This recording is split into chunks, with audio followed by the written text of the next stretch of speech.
नमस्कार, capital TV Bihar देख रहे हैं आप और मैं हूं आपके साथ दिव्या सिंह। बिहार की स्पेशल स्टोरी में आपका स्वागत है। लोकसभा चुनाव 2024 से पहले बिहार में गहमागहमी तेज है। सीट शेयरिंग के मामले ने पक्ष और विपक्ष दोनों तरफ बवाल मचा दिया।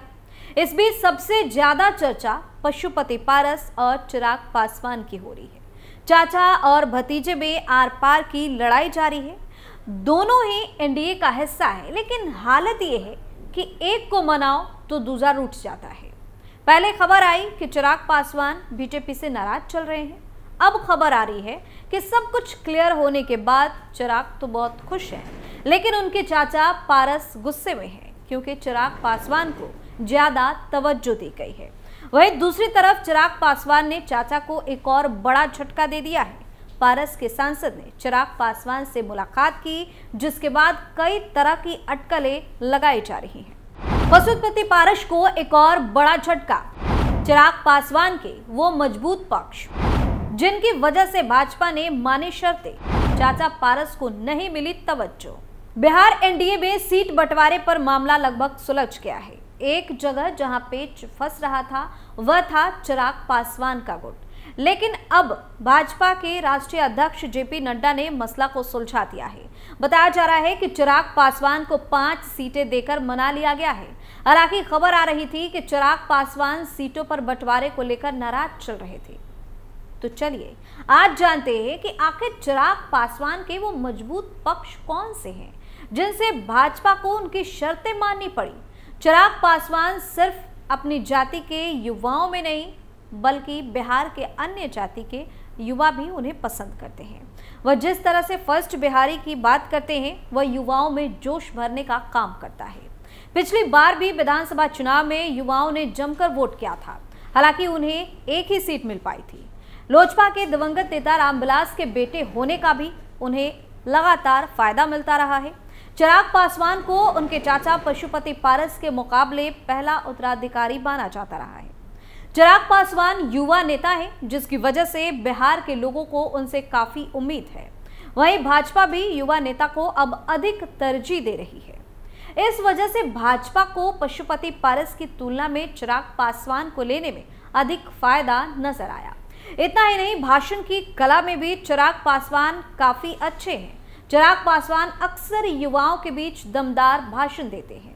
वह खास करके नीतीश कुमार को चुनौती देते नजर आते हैं।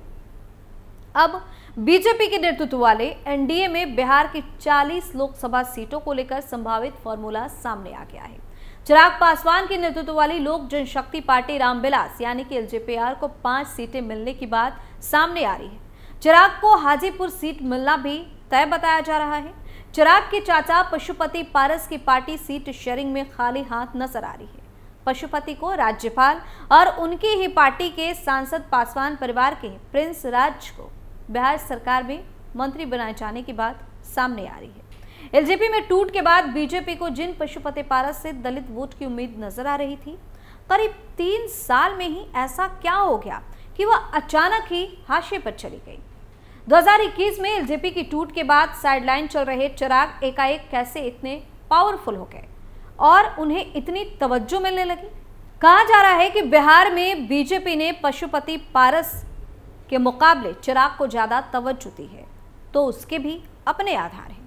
बिहार की राजनीति को जानने वाले जानकारों का कहना है कि चिराग की ताकत बीजेपी 2019 के लोकसभा और 2020 के बिहार चुनाव में देख चुकी है।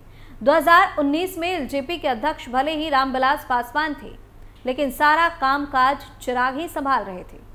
चिराग के नेतृत्व में ही पशुपति नेता बने। पासवान वोटर्स के साथ ही रामविलास के साथ जुड़े लोग उनका बेटा होने के कारण चिराग को उनकी विरासत का नैसर्गिक उत्तराधिकारी मानते हैं। एलजेपी में टूट के बाद चिराग को लेकर एलजेपी के कोर वोटर्स में सहानुभूति भी है और इसके ठीक उलट पशुपति पारस की इमेज खराब हुई है। उन्होंने कहा कि हाजीपुर में जनप्रतिनिधि होने के कारण भले ही पशुपति का वोटर से जुड़ाव रहा हो, इस सीट की सीमा के बाहर वह अपने आप को विकल्प के रूप में पेश करने में विफल हो रहे हैं। बिहार बीजेपी के नेता भी यही समझ रहे हैं कि जमीन पर पासवान वोटर्स का बड़ा तबका चिराग के साथ है। अब चिराग को ज्यादा तवज्जो देकर बीजेपी ने पशुपति पारस को साइडलाइन कर दिया है। इसके साथ ही नीतीश कुमार को भी सख्त संदेश दे दिया है। नीतीश के लिए सख्त संदेश इसलिए भी बताया जा रहा है क्योंकि नीतीश के अड़ियल रुख की वजह से ही एक समय चिराग एनडीए में हाशिए पर चले गए थे। दरअसल नीतीश कुमार की पार्टी 2020 के चुनाव में 43 सीटें ही जीत सकी और आरजेडी बीजेपी के बाद तीसरे स्थान पर रही। चुनाव नतीजे आने के बाद नीतीश कुमार ने चिराग पर हमला बोलते हुए खुद कहा था कि करीब 2 दर्जन सीटों पर एलजेपी की वजह से जेडीयू को मात मिली है। वजह चाहे जो भी हो, बिहार चुनाव में एलजेपी एक ही सीट जीत सकी, लेकिन चिराग ने अपनी ताकत दिखा दी। 2019 के चुनाव में बीजेपी के बराबर सीटों की मांग पर अड़ी जेडीयू इस बार एक ही सही बीजेपी से कम सीटों पर लड़ने के लिए अगर तैयार हो रही है तो इसे नीतीश कुमार की घटी बार्गेन पावर से जोड़कर ही देखा जा रहा है। जेडीयू भले ही विपक्षी गठबंधन को झटका देकर एनडीए में वापस आ गई है, लेकिन नीतीश को लेकर चिराग के तेवर नहीं बदले हैं। चिराग ने हाल ही में बिहार में एक रैली की थी। 10 मार्च को हुई इस रैली में उनका फोकस 3 बिंदुओं पर था। उन्होंने कहा कि हर दल गठबंधन उनका साथ चाहता है। बिहार में गठबंधन बनते रहे, बिगड़ते रहे, सरकारें आती रही और जाती रही, लेकिन बिहार की स्थिति में कोई सुधार नहीं हुआ, बल्कि प्रदेश पहले से और नीचे ही गया है। चिराग ने तीसरी बात गठबंधन को लेकर कही थी कि हमारा बिहार की जनता से गठबंधन है। वहीं चिराग के इन बयानों में नीतीश पर नाम लिए बिना प्रहार किया था तो एनडीए को यह मैसेज भी दिया कि अगर उनकी मांगे नहीं मानी गई तो दूसरी तरफ जाने का विकल्प भी खुला है। चिराग की यह प्रेशर पॉलिटिक्स क्या इतनी कारगर रही कि बीजेपी ने पशुपति को दरकिनार कर दिया? इसे समझने के लिए बिहार के पिछले चुनाव नतीजों और वोटिंग पैटर्न्स की भी चर्चा जरूरी है, उससे भी जानना पड़ेगा। पिछले लोकसभा चुनाव नतीजे पर ही गौर करें तो एनडीए और विपक्षी गठबंधन के बीच सीटों का बड़ा गैप भले नजर आता हो, लेकिन 7 से 8% वोट ही अंतर रहा। 2019 में एनडीए को 35.4% वोट शेयर के साथ 39 सीटों पर जीत मिली थी। तब एलजेपी को 8% वोट मिले थे। सूबे में आरजेडी के नेतृत्व वाले गठबंधन को भले ही एक ही सीट मिली थी, लेकिन वोट शेयर 28.3% थी। बीजेपी जब बिहार में सभी सीटें जीतने का टारगेट सेट कर चुनाव में उतरने की तैयारी में है, पिछले चुनाव में डिसाइडिंग साबित हुए वोट को लेकर कोई रिस्क नहीं लेना चाहती। बिहार में एनडीए का जो सीट शेयरिंग फार्मूला सामने आया है, उसके मुताबिक बीजेपी और जेडीयू उतनी ही सीटों पर चुनाव लड़ेंगे जितने उनके सिटिंग सांसद हैं। बिहार में लोकसभा की 40 सीटें हैं, जिसमें बीजेपी के 17 और जेडीयू के 16 हैं। एलजेपी ने 2019 के चुनाव में 6 लोकसभा सीटें जीती थी। फिर एलजेपी 2 पार्टियों में बंट गई। वह इस बार गठबंधन में चिराग के नेतृत्व वाली पार्टी को 5, जीतनराम मांझी के नेतृत्व वाली हम पार्टी और उपेंद्र कुशवाहा के नेतृत्व वाली राष्ट्रीय लोक मोर्चा को 1-1 सीटें मिल सकती हैं। तो एक तरफ भतीजे से कम तवज्जो मिलने पर चाचा पारस नाराज हैं, तो दूसरी तरफ चिराग ने एक और बड़ा झटका दे दिया है। बिहार की राजनीति लगातार बदलाव के दौर से गुजर रही है। प्रधानमंत्री नरेंद्र मोदी की सरकार के मंत्री पशुपति कुमार पारस की पार्टी आरएलजेपी को भतीजा चिराग पासवान ने बड़ा झटका दिया। पशुपति खेमे के सांसद चौधरी महबूब अली कैसर चिराग पासवान से मिलने उनके घर पहुंचे। दोनों नेताओं के बीच काफी देर तक मुलाकात हुई। इससे पहले पारस गुट की सांसद वीणा देवी चिराग पासवान का हाथ थाम चुकी है। मीटिंग के बाद महबूब अली कैसर ने कहा कि टिकट मिला तो चिराग की पार्टी लोजपा रामविलास से चुनाव लड़ूंगा। उन्होंने कहा कि खगड़िया से लड़ने का हमारा पूरा इरादा है। आश्वासन नहीं मिला तो चिराग के पास एक सीट है जहां से वो मैदान में उतारेंगे।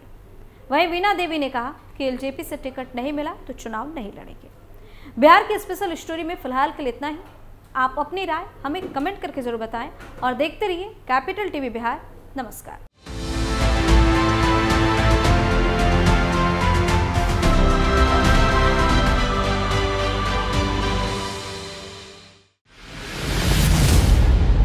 मैं राजनीति करता नहीं, पर राजनीति को बहुत गहरे तक समझता हूं। मैं लोगों के बीच रहता हूं, लोगों के मन को अच्छे से जानता हूं।